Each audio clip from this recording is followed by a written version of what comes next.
사무엘상 마지막 장 31장 말씀 함께 보겠습니다.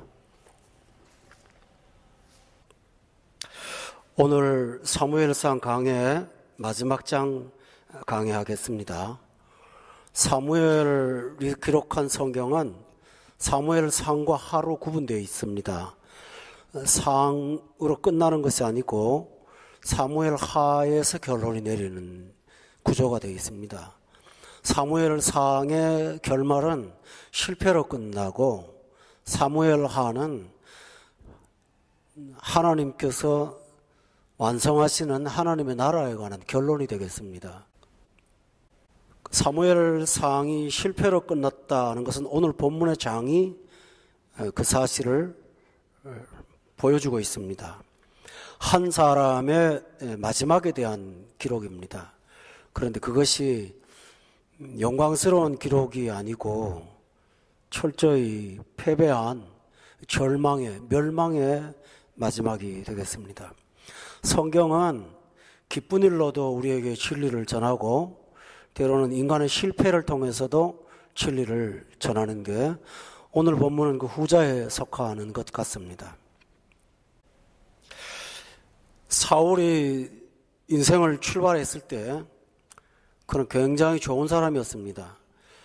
보통 사람들이 야망을 갖고 출발을 하는데 사울은 무슨 야망이 있거나 또 왕이 되겠다고 하는 어떤 욕망이나 무서운 집념을 갖고 있던 사람이 전혀 아니었습니다. 그냥 한 가정에서 부모 밑에서 부모의 재산을 돌보는 온순한 아들이었고, 그러다가 짐승떼를 잃어버려서 그걸 찾으러 갔다가 사무엘에게 발탁이 돼서 왕이 된 그런 사례입니다. 그런데 그 과정에서 그렇게 좋은 시작을 끝까지 유지하지 못했습니다. 시작은 좋았으나 나중이 패망으로 끝난 매우 슬픈 사람입니다. 신자도 좋게 시작해서 비극으로 끝날 수 있다는 것을 우리가 본문을 통해서 알 수가 있습니다. 우리가 출발을 했지만 마지막 종착역엔 하나님의 심판대 앞에 섰을 때 우리는 과연 누구인가? 이것이 굉장히 중요합니다. 히브리서에 보면 우리 믿는 자에게 안식이 남아있다고 했거든요. 그렇다면 우리가 안식이 아직 남아있다는 얘기는 아직은 영적인 전쟁 과정 가운데 있다는 사실을 일컫는 것입니다. 그래서 우리가 이 사실을 보면서 오늘 이 사람의 마지막과 그 교훈이 어떤가를 살펴보겠는데, 본문 31장 1절에 보면 도망이라는 말이 나오죠. 그리고 죽었다는 말이 나옵니다. 다른 말로 하면 전쟁에서 패전을 하면서 사무엘상이 끝납니다. 본문 3절에 보면 이것은 국가가 패전한 거지만 다른 면으로는 사울이 패전한 것이라고 말되어 있습니다. 이 성경의 표현 방법은 이 패망의 원인이 사울에게 있다는 것을 암시하는 것입니다. 이스라엘의 국력이 약하거나 전투력의 약함 때문이 아니고 사울과 하나님과의 관계 때문에 문제가 있었다는 것을 가르쳐주기 위해서 이스라엘이 패했다고 하지 않고 사울이 패했다고 성경이 말을 강조하고 있는 것입니다.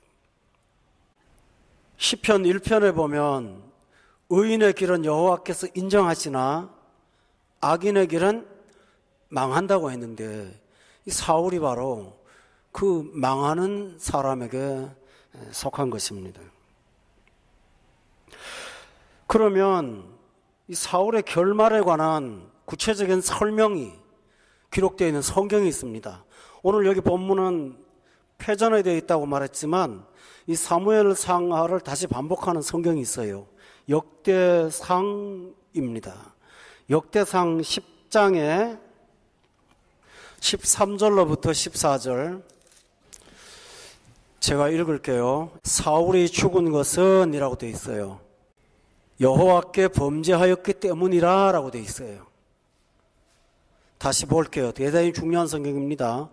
다 같이 한번 읽어봅시다. 13절 시작. 사울이 죽은 것은 그의 범죄였기 때문이라. 그가 여호와의 말씀을 지키지 아니하고 또 신접한 자에게 가르치기를 청하고. 14절도요. 여호와께 묻지 아니하였으므로 여호와께서 그를 죽이시고 그 나라를 이새의 아들 다윗에게 넘겨주셨더라 라고 되어 있습니다. 사울의 죽음, 패망의 원인은 13절에 단정적으로 여호와께 범죄했기 때문이라고 말하고 있습니다. 그 범죄의 구체적인 내용을 하반절에 말씀하고 있습니다. 말씀 지키지 않았고 신접한 자에게 가르침을 청하고 여호와께는 묻지 않았던, 한마디로 말하면 그는 하나님을 경홀히 여긴 사람이었습니다. 우리가 이 세상에 살면서 완벽할 수는 없죠. 그렇지만 불신자와 신자의 차이는 도덕성과 비도덕성의 차이가 아닙니다. 궁극적인 차이는 하나님이 그의 중심에서 어떤 위치를 차지하고 있는가라는 것입니다. 사울은 하나님 중심으로 살았지만 그는 하나님을 멸시했습니다. 여러분은 사무엘상을 시작할 때 이 죄가 어떤 가정에 있었다는 사실을 알 거예요. 엘리라는 제사장, 밑에 홈리와 비느하스가 지은 죄 가운데 사무엘상은 뭐라고 말하냐면 그 아들들이 여호와의 제사를 멸시했다고 되어 있습니다. 그런데 사무엘이 지도하면서 하나님을 경외하는 부흥이 일어났는데 그 부흥의 찬물을 끼얹은 사람이 누구냐 하면 사울입니다. 사울이 여호와께 범죄했다고 하는 말 강조점에는 한 사건이 있습니다. 그 사건이 뭐냐 하면 어느 날 전쟁의 위기를 앞에 두고 있는데 전쟁하기 전에 이스라엘 백성이 반드시 하는 게 있습니다. 그럼 번제를 드리는 겁니다. 근데 번제를 진행하려면 사울은 베냐민 지파 사람이라서 진행할 수가 없고 그걸 진행할 수 있는 제사장 역할은 사무엘만이 가능한 겁니다. 그런데 사무엘이 늦게 왔습니다. 그래서 그 제사를 누가 집도했냐 하면 사울이 했습니다.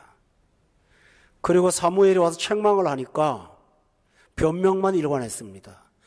이것은 도덕적인 문제가 아닙니다. 그렇지만 그 죄는 엘리의 아들들이 한 여호와의 제사를 멸시한 것과 동일한 것입니다. 여러분, 우리가 약해서 죄를 지을 수 있습니다만 하나님을 두려워하지 않아서 죄를 짓는 경우는 심각한 것입니다. 불신의 특징이 뭘까요? 하나님을 두려워 아니하며입니다. 우리는 그런 사람에서 구원받은 사람들인데 결국은 하나님께서 기뻐하는 그 길을 걷지 못했다면 우리는 준엄한 심판대 앞에서 하나님이 그 책임을 묻게 될 것입니다. 로마서에 보면 그렇죠. 하나님을 알되 그다음 말이 뭘까요? 영화롭게도 아니하고 그게 뭘까요? 멸시하는 거예요. 감사치도 않았습니다. 그런데 그 다음 단계에 나가서 그 사람들은 자기를 스스로 지혜롭게 여겨 그 다음에 뭡니까? 하나님의 영광을 사람과 버러지와 금수의 우상으로 바꿔버렸다고 되어 있죠. 하나님을 영화롭게 하지 않는 사람은 하나님을 멸시합니다. 사울의 패망의 교훈에서 우리는 인생의 결말이 하나님을 경외하지 않았던 거기에 있다는 사실을 발견하게 됩니다. 여러분 나중에 성경을 보면서 사무엘 하에서 말씀을 듣겠지만 다윗이 온전한 사람이었나요? 그는 살인자였습니다. 그런데 하나님께서 다윗을 인정하십니다. 차이가 뭔지 아세요? 죄는 둘 다 범죄했습니다.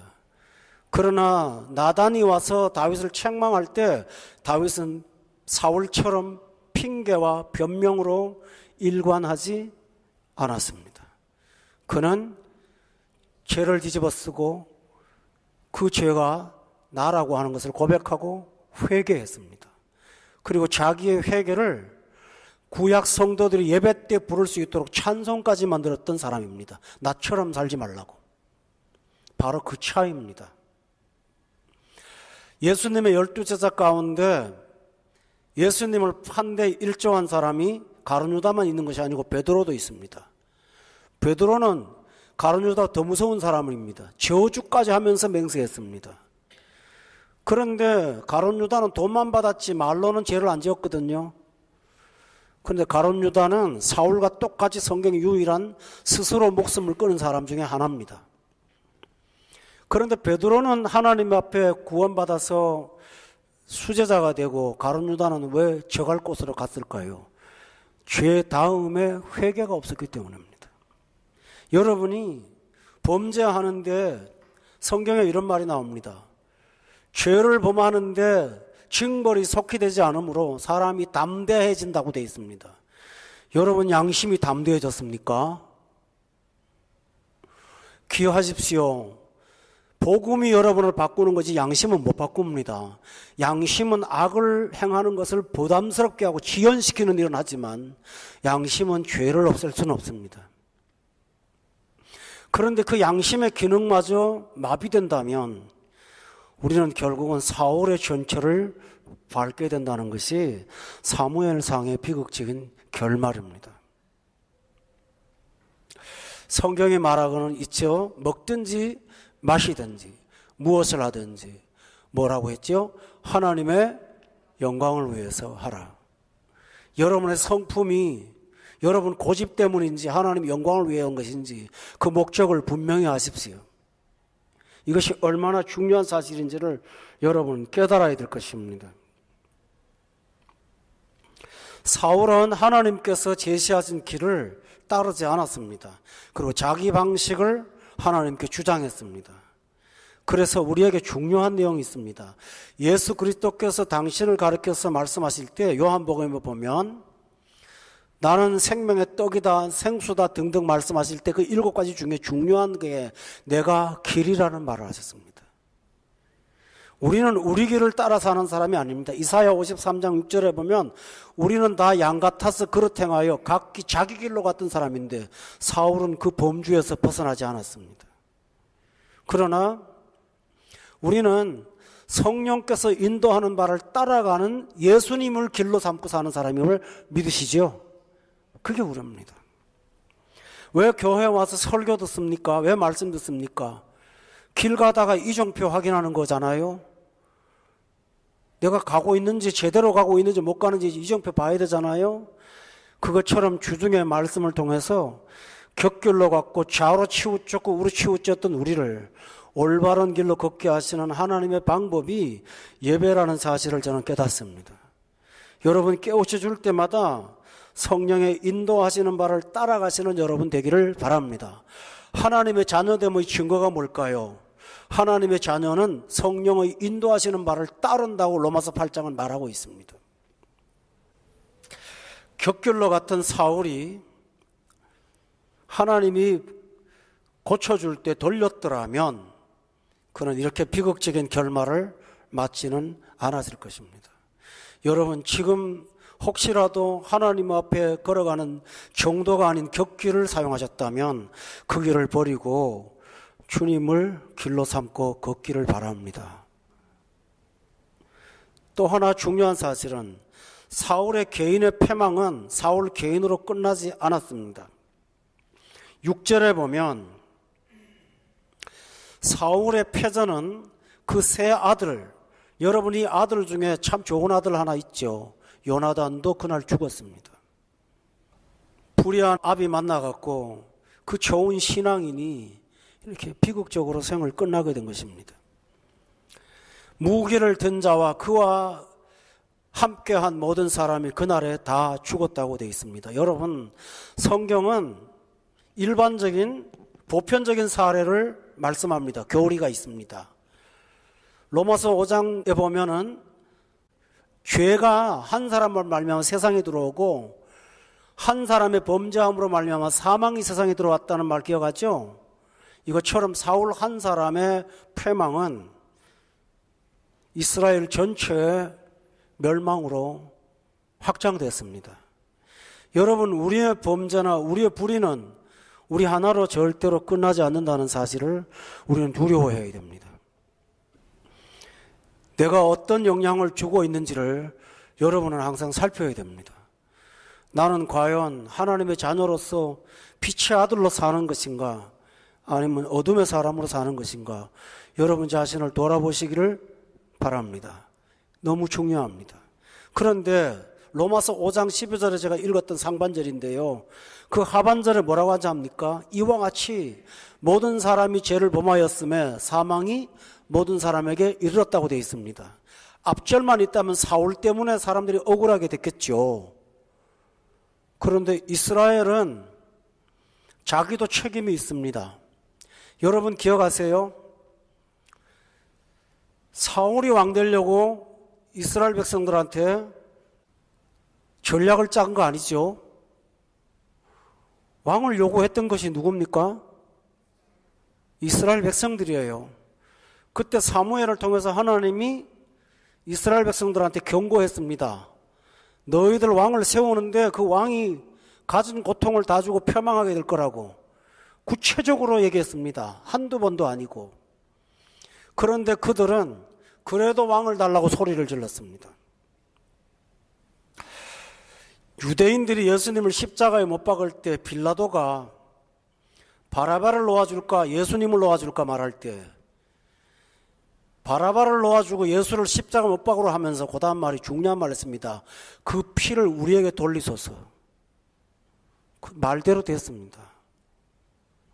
오늘 본문에서 왕을 요구했던 이 사람들이 그 왕이 갖고 온 결말을 본 것입니다. 왕이 나쁘다는 걸로 끝나는 것이 아니라 왕의 불의함 때문에 자기들도 결국 패망하게 된 것입니다. 그러니 하나님 앞에 심판받을 때는 내가 누구 때문에 죄를 지었다는 변명이 통하지 않습니다. 각 사람은 자기 일을 직고하게 될 것이라고 성경이 말하고 있죠. 오늘 이 사실이 왜 사무엘상 마지막에 성경이, 여러분 저는 설교를 하지만 사실 좀 의도적인 게 있어요. 늘 설교를 긍정으로 끊으려고 무척 애를 씁니다. 제가 의도적으로 그러면 안 됐지만 성경 말씀이 그렇게 되는 것을 늘 찾아요. 저는요, 책망이 있더라도 위로와 회복을 갖고 말씀을 마치려고 늘 애를 씁니다. 여러분도 아실 거예요. 근데 사무엘상 31장은 66권 성경 중에 유일하게 망하는 거로만 끝나지 언급이 없습니다. 그러나 사무엘 하가 있습니다. 여러분 기억하실 수 있기를 바랍니다. 우리가 사울처럼 산다면 결국은 대안이 없다는 사실을 기억하시기 바랍니다. 하나님께서 사울을 부를 때 중요한 소명을 하나 주셨습니다. 저가 이스라엘을 구원할 자라고. 그렇다면 사울이 왕으로 선택받을 때 그가 해야 될 일까지 하나님이 주신 거죠. 그게 뭘까요? 너는 이스라엘의 구원이 되라는 것입니다. 하나님이 아브라함을 선택하셨어요. 그리고 첫 마디가 뭔지 아세요? 너는 본토 친척 아비 집을 떠나서 내가 내게 지시할 땅으로 가라고 했죠. 그런데 그렇게 순종하면 내가 너에게 복을 주겠는데 너는 모든 사람의 복의 근원이 될 거라고 말씀하셨죠. 그 말은 소명입니다. 너 예수 잘 믿어서 너 때문에 믿는 사람들이 복받게 해라. 이게 아브라함의 소명이었습니다. 그럼 우리가 부름받았을 때 우리의 소명은 뭘까요? 너희는 가서 모든 족속으로 제자를 삼아 아버지와 아들과 성령의 이름으로 세례를 주고 내가 가르친 것을 지키라고 분부하라고 말씀했죠. 사도행전 1장 8절에 보면 너희가 성령을 받고 복음의 증인되라고 말씀하지 않았습니까? 그렇다면 우리 생의 삶의 목적이 뭐가 될까요? 우리는 영혼을 구원하는 도구가 되어야 됩니다. 그게 우리가 할 일입니다. 내가 물질 손해를 보더라도 여러분 우리는 영적인 대차조절표를 갖고 있어야 돼요. 내게 돈이 유익인가 영혼이 유익인가를 언제나 살펴야 됩니다. 내가 즐기는 것이 유익인가, 내가 고통받아서 이걸로 영혼을 구하는 것이 유익인가를 계산해야 됩니다. 그래서 성경은 이렇게 말합니다. 누구든지 자기 유익을 구치 아니하고 다른 사람의 영혼을 구원해서 사는 것이 우리라고 말씀했습니다. 여러분, 우리 모두가 이렇게 걷기를 주의 이름으로 축원합니다. 사울이 왜 문제가 됐을까요? 그는 이스라엘을 구원하는 일을 한 번도 쉬지 않았습니다. 이것도 구원하다가 죽었잖아요. 그러나 거기서 하나가 더 끼어들었습니다. 그것은 자존심이었습니다. 시작이 뭐였죠? 사울은 천천히요, 다윗은 만만이라는 말에 시기질투가 들어가서 악령이 역사했을 때, 성령께서 그를 책망할 때 그는 돌아오지를 못했습니다. 결국은 자기 자아의 문제가 구원과 겸하여 있다가 결국은 패망하고 만 것입니다. 여러분, 이 사실을 기억한다면 우리가 성경 구절 하나를 떠올릴 수가 있습니다. 누구든지 나를 따르려거든 자기를 부인하고 자기 십자가를 지고 나를 따르라고요. 이렇게 살아가시기를 주의 이름으로 축원합니다.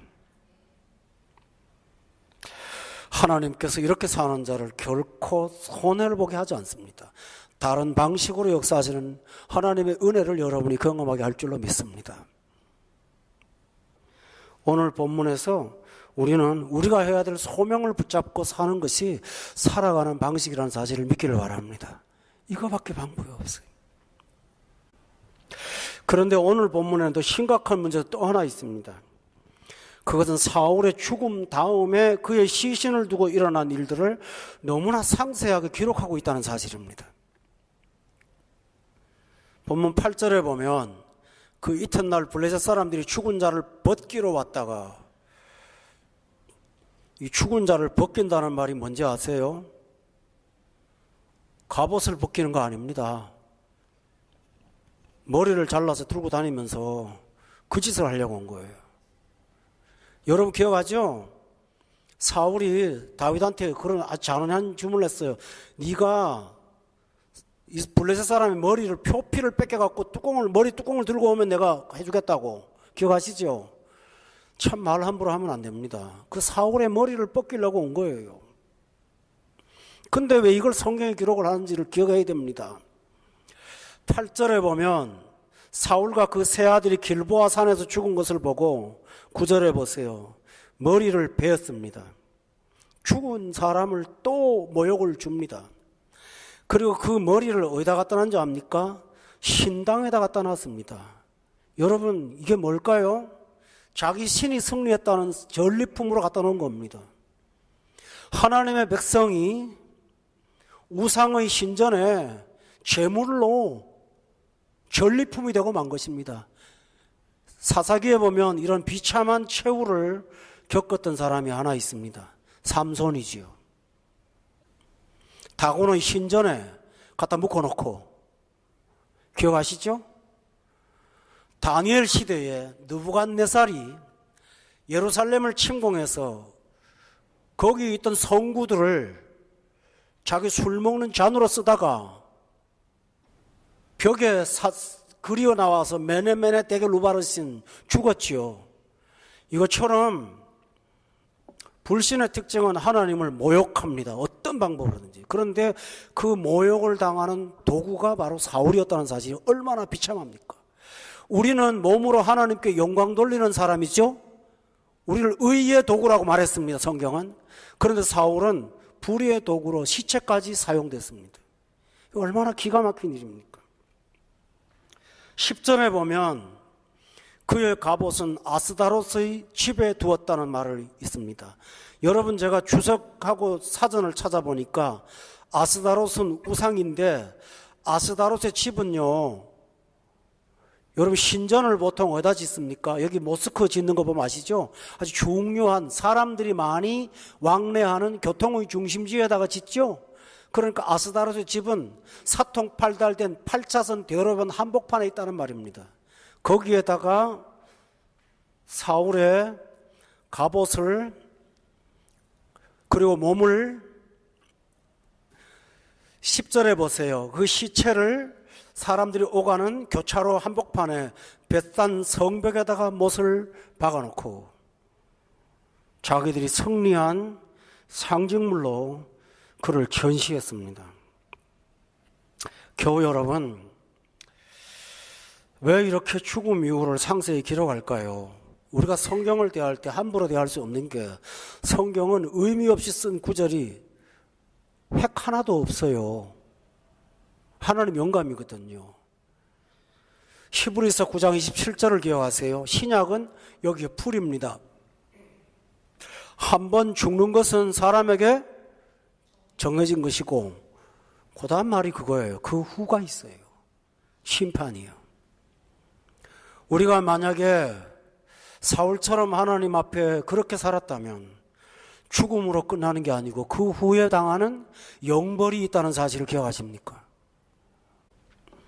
성경은 그의 삶이 얼마나 비참하게 끝난지를 죽음 이후까지 기록하고 있다는 사실은 우리한테 엄청난 경고였다는 사실을 발견할 수가 있습니다. 여러분 기억하시기 바랍니다. 다시 한번 반복하는데 중요합니다. 사울이 멸시했던 제사가 번제입니다, 여러분. 번제의 의미가 뭔지 아세요? 예수님 죽음입니다.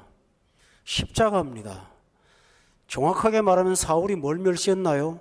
십자가의 구원을 멸시한 것입니다. 엘리의 아들들이 번제를 드릴 때 갈고리 집어넣고 살 꺼냈습니다. 다 태워서 없애야 되는 것인데 갖고 오라 그랬습니다. 그래서 이스라엘 백성들한테 번제의 의미를 상실하게 만들었습니다. 결국은 뭘까요? 이 세상에서 모든 범죄는 다 용서받을 수 있습니다. 살인죄도 용서받을 수 있습니다. 그러나 용서받지 못하는 죄가 하나 있습니다. 십자가를 모욕하는 죄, 십자가의 구원을 거부하는 죄는 용서받을 수가 없습니다. 사울이 그 일을 한 것을 하나님께서 역대상에 기록해 놓고 있는 것입니다. 오늘 여러분이 이 사실을 기억하면서 우리도 항상 두려워합시다. 히브리서 2장을 보시면 찾아보시기 바랍니다. 오늘 마지막 구절로 이 본문은 너무나 중요합니다. 2장 3절입니다. 우리가 이같이 큰 구원을 등한히 여기면 어찌 그 보응을 피하리요? 기록됐습니까? 우리가 이같이 큰 구원을 등한히 여기면 어찌 그 보응을 피하리요? 이 구원은 처음에 주로 말씀하신 바요, 들은 자들이 우리에게 확증한 바라고 말씀하시면서 십자가의 구원을 등한히 여기면 보응이 있다는 사실을 하나님이 말씀하여 주셨습니다. 성도 여러분, 우리가 옛사람은 십자가를 모욕했던 사람인데 이제 우리는 십자가의 은혜를 은혜로 아는 사람이 아닙니까? 따라서 여러분 죽을 때까지 십자가의 복음을 귀중하게 여기시기를 주의 이름으로 축원합니다. 우리는 범죄할 수 있습니다. 우리는 사울처럼 잘못할 수 있습니다. 그러나 한 가지는 잘못하면 안 됩니다. 그것은 죄인이 돌아갈 수 있는 장소, 유일한 것은 갈보리 언덕 아닙니까? 그것까지도 무시해버린다면 우리가 어디로 가겠습니까? 사울의 범죄는 불순종한 몇 가지 제목이 아닙니다. 그렇다면 우리 모두가 똑같겠죠. 사울의 범죄는 십자가를 멸시한 것입니다. 다윗은 십자가를 붙들었습니다. 시편 51편에 보면 나단이 와서 책망할 때 뭐라고 하는지 압니까? 하나님, 내 영혼을 깨끗게 해주세요. 우슬초로 나를 씻어주세요. 이 우슬초가 뭔지 압니까? 십자가에서 예수님한테 그 신포도주 먹일 때 썼던 그겁니다. 다윗은 정확하게 십자가를 의지했습니다. 주께서 상한 심령의 제사를 멸시하지 않을 거라고 고백했습니다.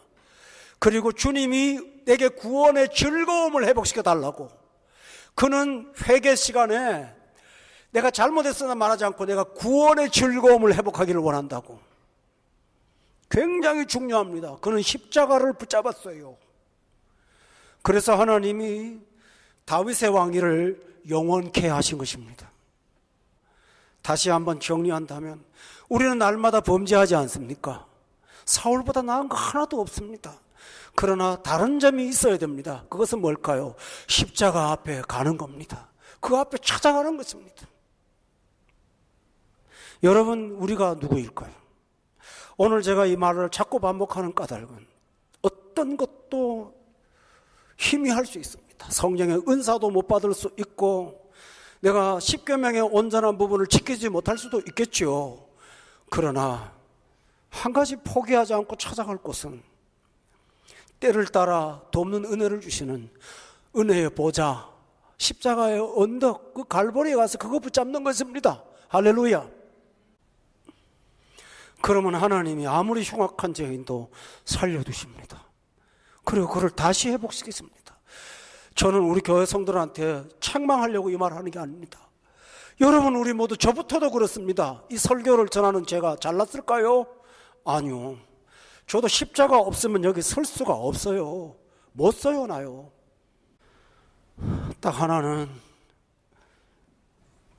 죄책감이 생길 때마다 죄에 치지 않고 나를 위해 자기 몸을 들이신 십자가의 사랑을 알아가서 그걸 붙잡고 주님 용서하시고요, 죄의 권능을 이기게 하시고요, 다시 새로워질 수 있도록 보혈로 나를 새롭게 하소서 하고 엎드리는 것입니다.